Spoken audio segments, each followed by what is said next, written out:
ज्यावेळेस आपल्या उदरामध्ये बाळ असतं ना, त्यावेळेस त्या गरोदर मातेने काय केलं पाहिजे? त्या गरोदर मातेनं ज्ञानेश्वरीचं पारायण केलं पाहिजे. त्या गरोदर मातेनं श्रीमद भागवत कथा श्रवण केली पाहिजे. गावात एखादं कीर्तन चालू असेल तर त्या गरोदर मातेनं अवश्य जाऊन त्या कीर्तनाच्या मंडपामध्ये बसून मांडी घालून कीर्तन श्रवण केलं पाहिजे. त्या गरोदर मातेनं आपला मोकळा वेळ असेल ना, त्यावेळेस हातामध्ये जपमाला घेतली पाहिजे आणि माझ्या प्रभूचं चिंतन नामजप नावाची साधना त्या गरोदर मातेनं केली पाहिजे. हे जर एकंदरीत त्या गरोदर मातेनं केलं तर या केलेल्या साधनेचा परिणाम तिच्यावर तर होतोच होतो दादा, पण तिच्या गर्भावर सुद्धा झाल्याशिवाय राहत नाही.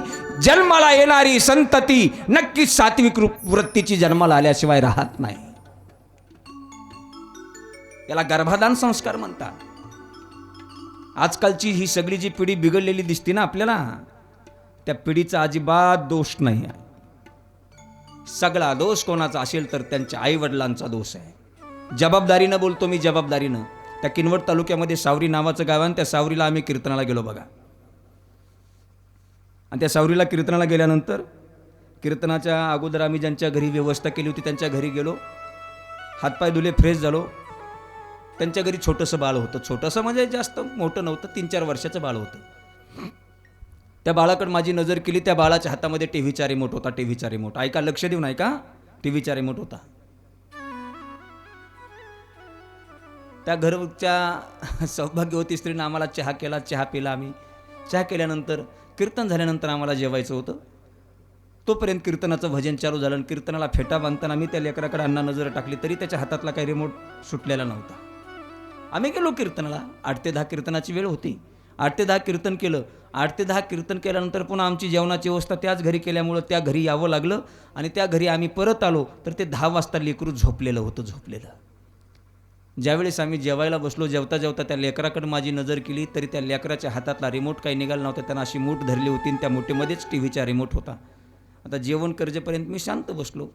जेवण केल्यानंतर जाता जाता त्या मुलाचे, त्या लेकराच्या वडिलाला म्हटलं, दादा इकडे रे, मी मगा तुझ्या गावामध्ये 7:30 वाजता आलो. 7:30 वाजता आलो, तुझ्या लेकराकडे पाहिलं तरी तेव्हासुद्धा त्याच्या हातामध्ये रिमोट होता.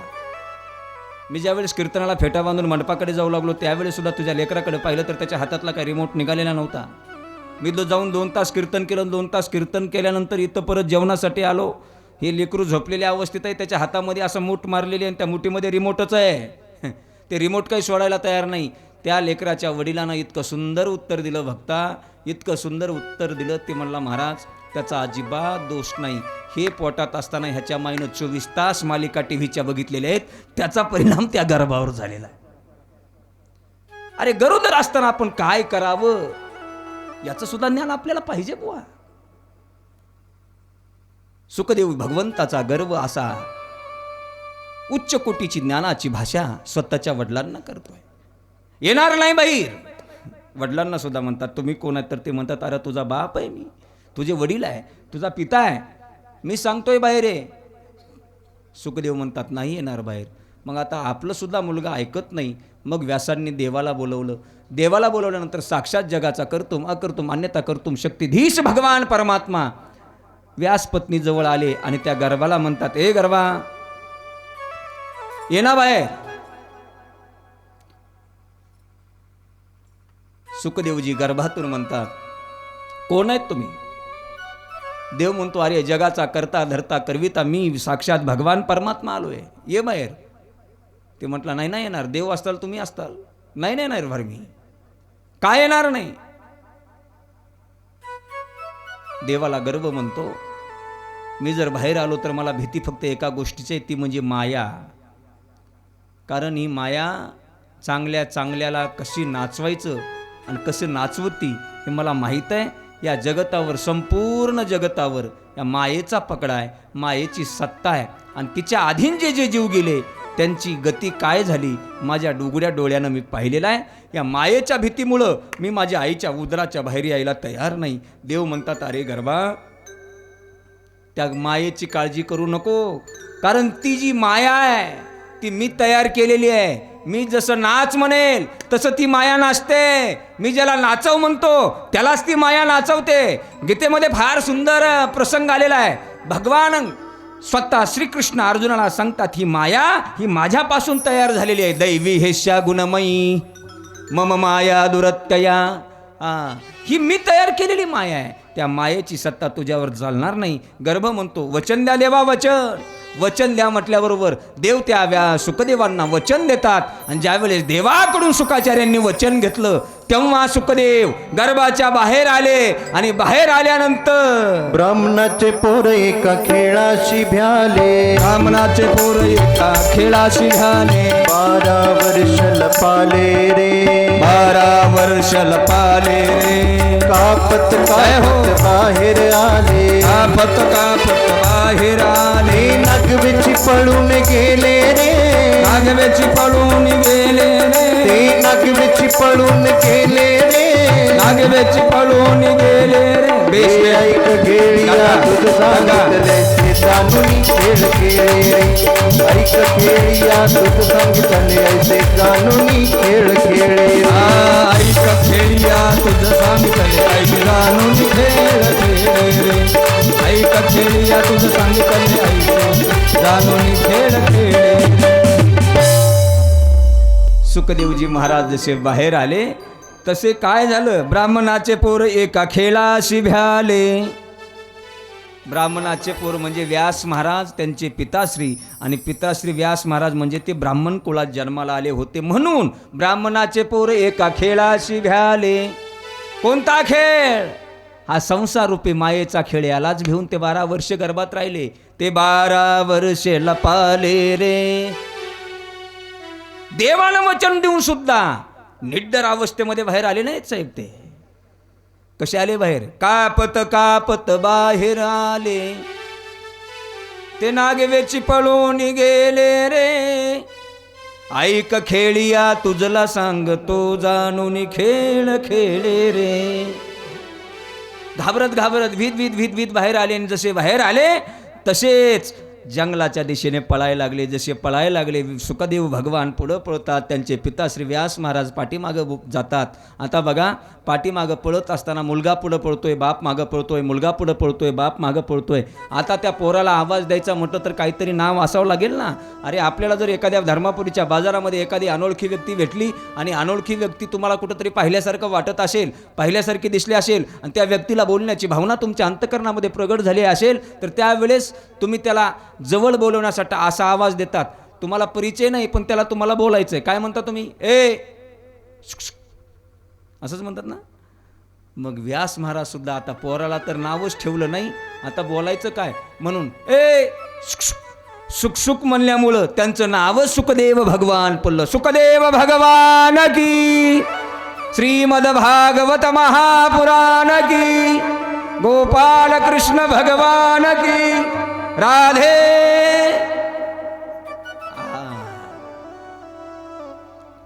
जरा जोरात म्हणी जा की जय जय म्हणाला तर काय जेवण केलेत का? नाही ऐकत येत भजनकवाडीचे लोक ऐकत येत. मी काल सांगितलं होतं उपाशी या आलेत. इमानदारीनं कोण कोण उपाशी आले सांगा बरं.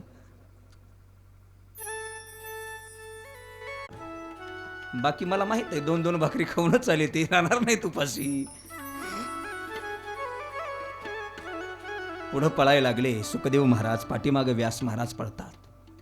एका सरोवराच्या तीरावर वरून सुखदेवजी भगवान पुढे जातात, व्यास महाराज पाठीमागे जातात.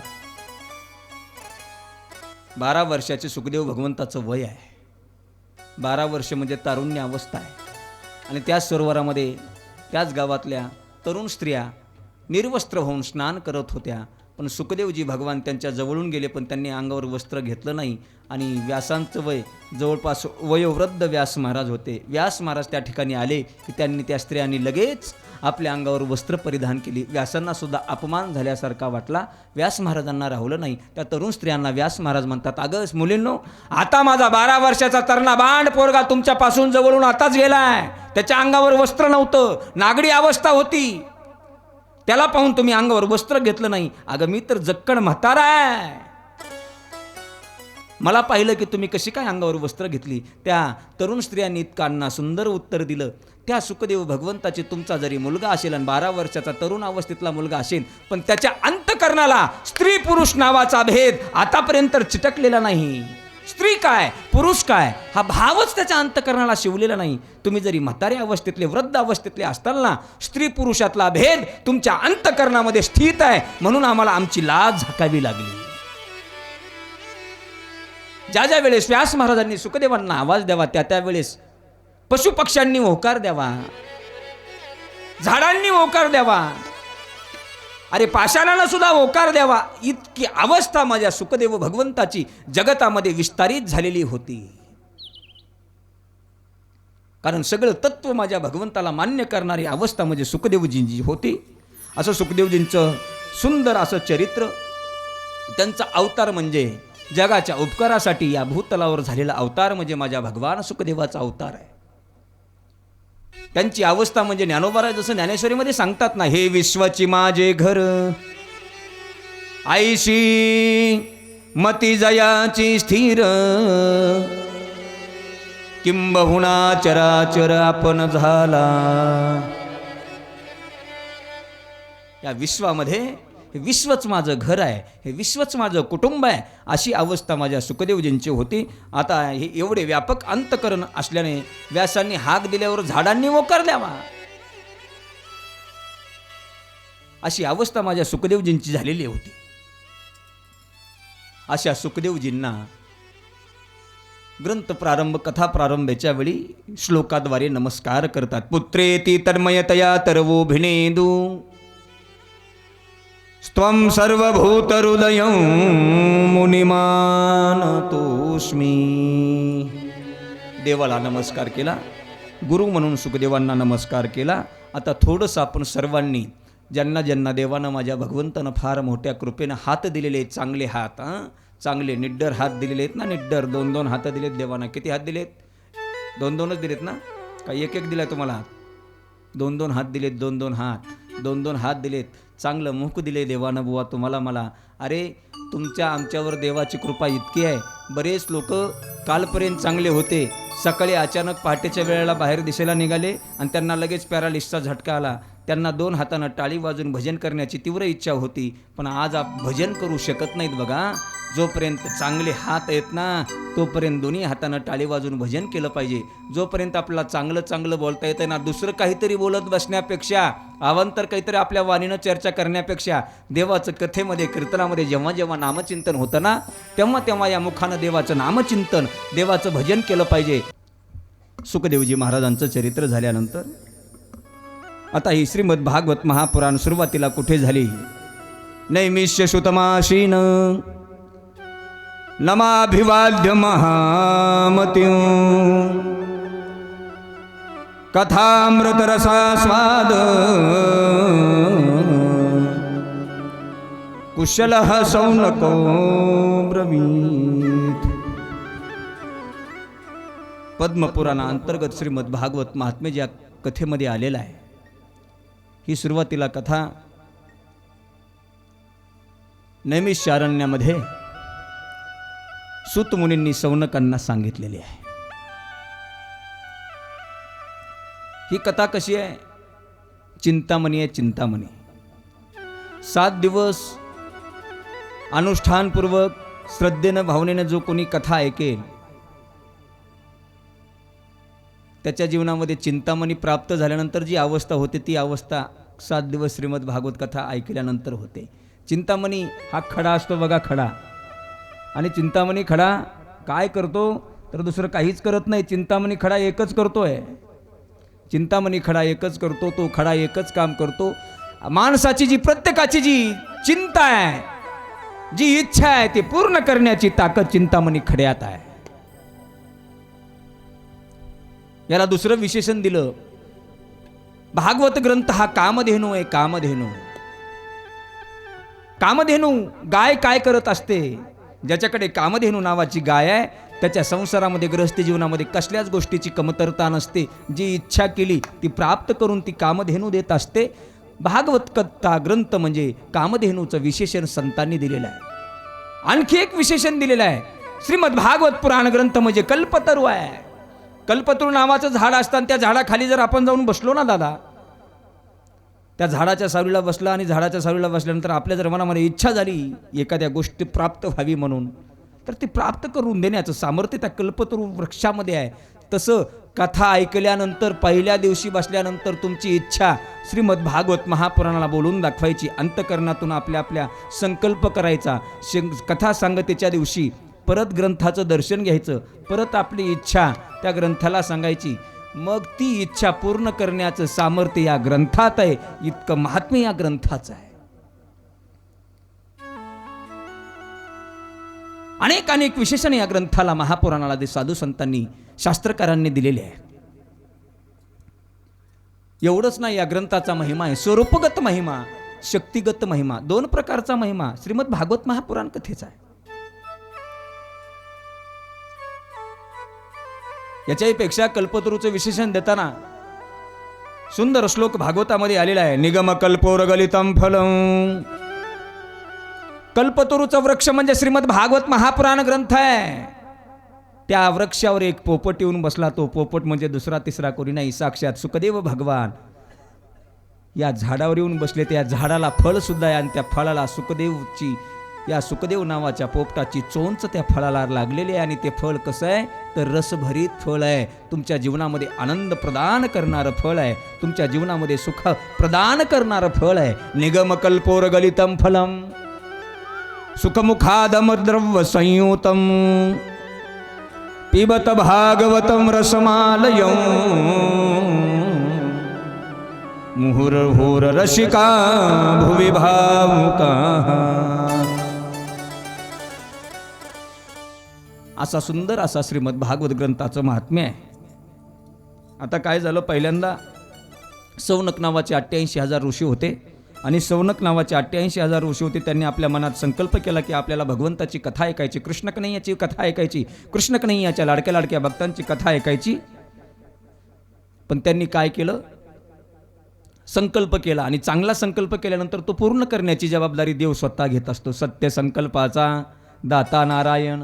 चांगला संकल्प असेल, निस्वार्थ भावनेचा संकल्प असेल, अरे तुमच्यात जरी ते संकल्प पूर्ण करण्याचं सामर्थ्य नसेल, देव स्वतः आपल्या खांद्यावर त्या संकल्पाचं ओझं घेतो आणि तो संकल्प पूर्ण करण्याची जबाबदारी ती देवाला पडलेली असते. पण संकल्प करताना चांगला असला पाहिजे. तुम्ही स्वार्थी संकल्प केला तर तो देव पूर्ण करत नाही. निस्वार्थी संकल्प असेल तर देव नक्कीच पूर्ण केल्याशिवाय राहत नाही.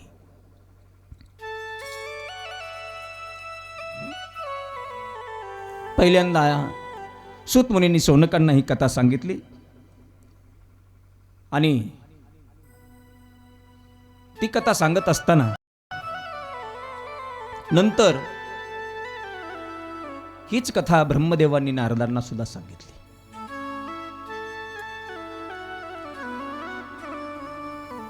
एकदा काय झालं बघा, नैमिषारण्यामध्ये कथा चालू होती आणि कथा चालू असताना माझ्या नारद मुनींचं आगमन त्या ठिकाणी झालं. कारण नारदांचा स्वभाव आहे एका ठिकाणी शांत न राहणे. तिन्ही लोकांमध्ये ज्यांचं गमन आहे, गळ्यामध्ये विणा आहे, हातात चिपळ्या आहेत आणि मुखामध्ये भगवंताचं नामस्मरण आहे. तिही त्रिभुवनी गमन नारदा हाती विना सदा नाममुखी. सनत कुमारांची नारदांना भेट झाली. सनक, सनातन आणि सनत कुमार हे 4 भाऊ ब्रह्मदेवाचे मानसपुत्र आहेत. या चौघांनी सुद्धा भागवत कथा करावी अशी इच्छा प्रगट केली. मग काय करावं, कथा सांगायची कोणाला, ऐकायची कोण? तर मग त्यांनी एक युक्ती केली. 4 भावापैकी एक जणांना कथा सांगायची, 3 भावांनी खाली श्रोता म्हणून बसायचं आणि ऐकायची. त्याला सांगून सांगून कंटाळा आला. त्या 3पैकी एक जण पुन्हा व्यासपीठावर यायचा, सांगणाऱ्यानं खाली जाऊन बसायचं. म्हणजे एकानं सांगायची 3 ऐकायची, एकानं सांगायची 3 ऐकायची. अशी कथा त्या सनत कुमारांची चालू असताना नारद मुनींचं आगमन तिथं झालं. सनत कुमारांनी नारदांच्या चेहऱ्याकडे पाहिलं तर नारदांच्या चेहऱ्यावर उदासी होती, उदासी.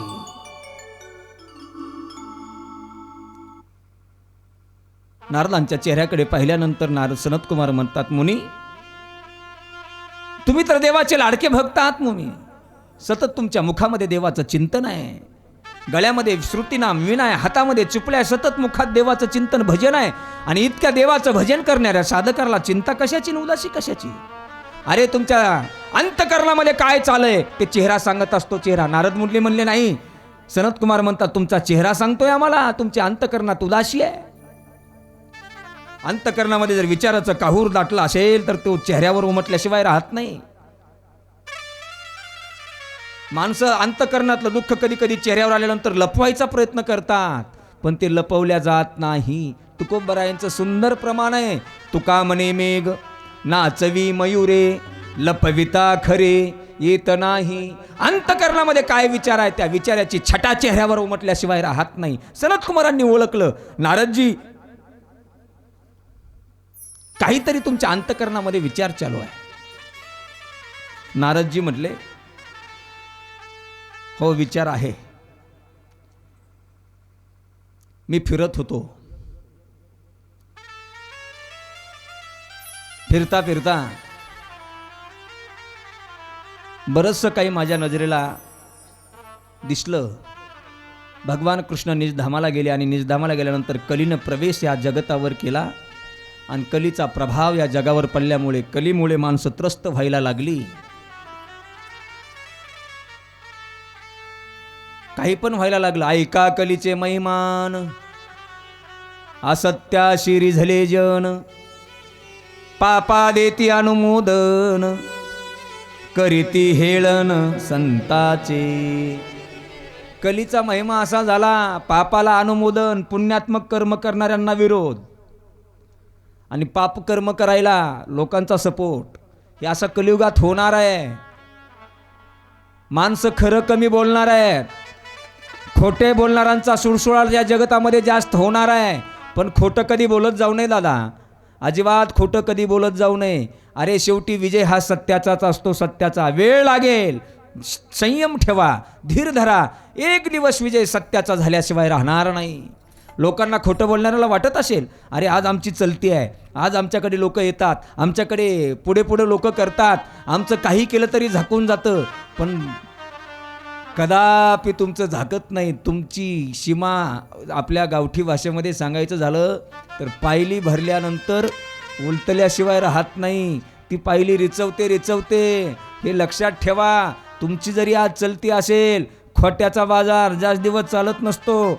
शेवटी वेळ आल्यानंतर विजय हा सत्याचा होत असतो. म्हणून सत्य बोले जरी फुकासाठी जोडे हरी. साहेब, योग नावाचं सूत्र आहे, योग नावाचं सूत्र ऐका, फार मार्मिक आहे. त्या योग सूत्रामध्ये असं आलेलं आहे, माणसानं खरं बोलावं. खरं कसं बोलावं? उत्तमांना कसं बोलावं? खरं बोलावं. खरं. त्या खऱ्या बोलण्याचा परिणाम का योग सूत्रामध्ये आलेला आहे. ऐका, कुणीच कुणाच्या तोंडाकडे बघू नका, सगळेजण माझ्याच तोंडाकडे बघा.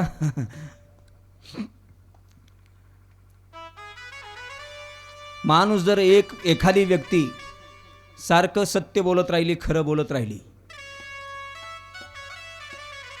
1 वर्ष खरं बोलायचं, 2 वर्ष खरं बोलायचं, 3 वर्ष खरं बोलायचं, 4 वर्ष खरं बोलायचं, म्हणजे या मी जे सांगतो ना त्याच्यामध्ये एकदाही खोटं बोलायचं आणि लाबाड बोलायचं नाही.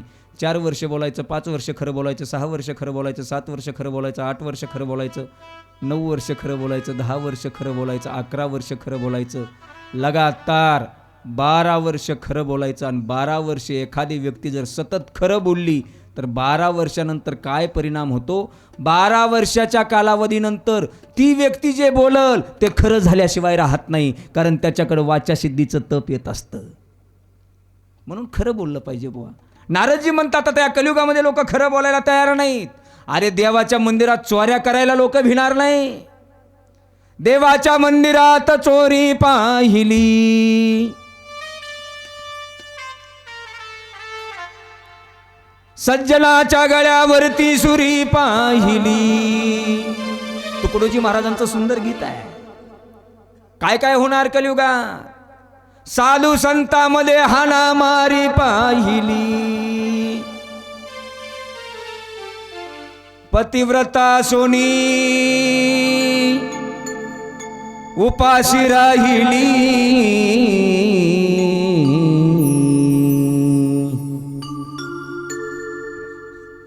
अशी कशी दुनिया चंद्रावर चालली, चंद्रावर अशी कशी दुनिया चंद्रावर चालली, चंद्रावर चालली, अशी दुनिया चंद्रावर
नवऱ्याने बायको बेभान झोडली.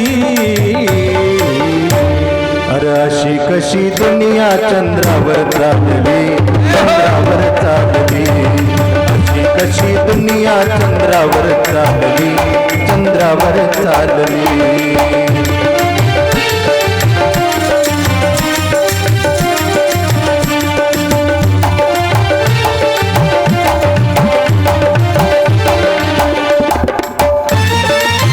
टाळी टाळी.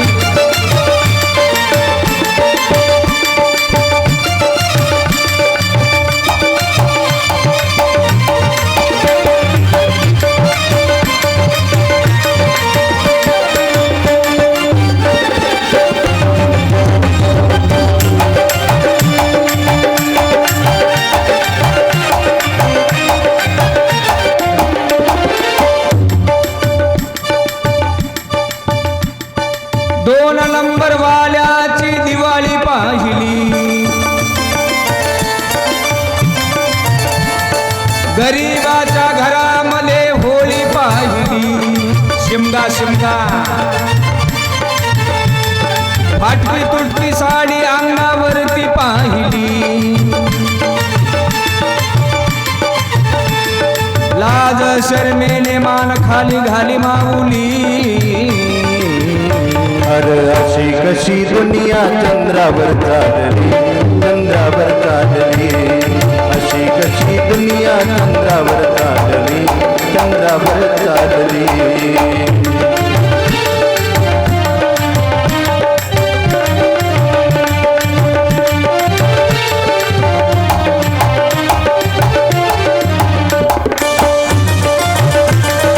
बड़े भाव से ताली बजा.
खुर्चीसाठी झगडे मारामारी पाहिली.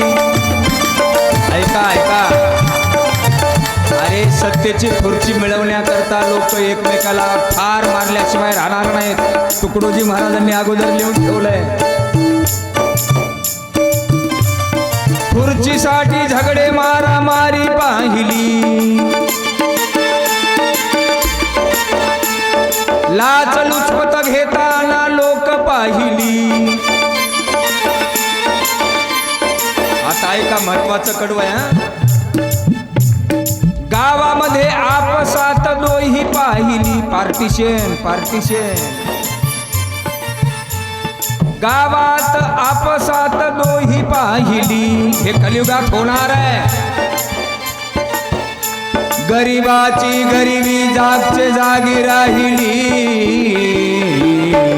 अरे अशी कशी दुनिया चंद्रावर चालली, चंद्रावर चालली.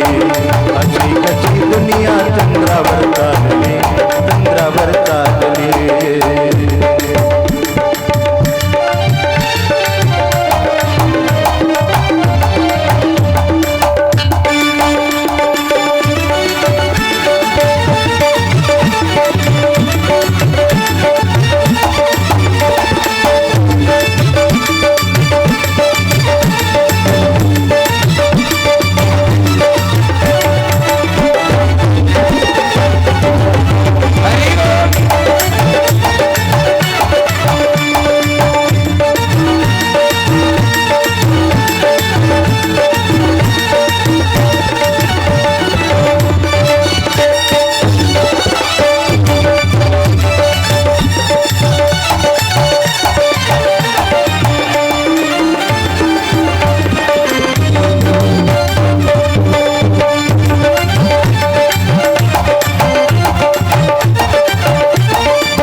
अरे अशी कशी दुनिया चंद्रावर चालली, चंद्रावर चालली, अशी दुनिया चंद्रावर चालली, चंद्रावर चालली, अशी कशी दुनिया चंद्रावर चालली, चंद्रावर चालली, अशी कशी दुनिया चंद्रावर चालली, चंद्रावर चालली, अशी कशी दुनिया चंद्रावर चालली, अशी कशी दुनिया चंद्रावर चालली, चंद्रावर चालली.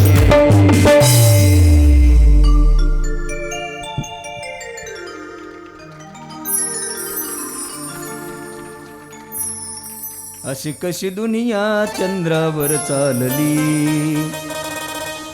चंद्रावर चालली. देवाच्या मंदिरात चोरी पाहिली. देवाच्या मंदिरात चोऱ्या करायला लोक मागं पुढं बघणार नाही. सज्जनाच्या गळ्यावरती सुरी पाहिली. सत्संबंधी जना हा इति नाम सज्जना. सज्जन मार्गाने जी लोक जगतात, खऱ्या माणसांना सज्जन माणसांनाच्या कलियुगामध्ये त्रास होणार आहे.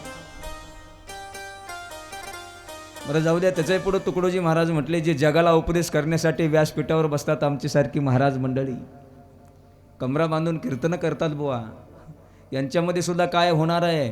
साधू संतांमध्ये हाणामारी पाहिली. हे होणार आहे, चालू झालंय कुठं बुटं, आणखी होणार आहे.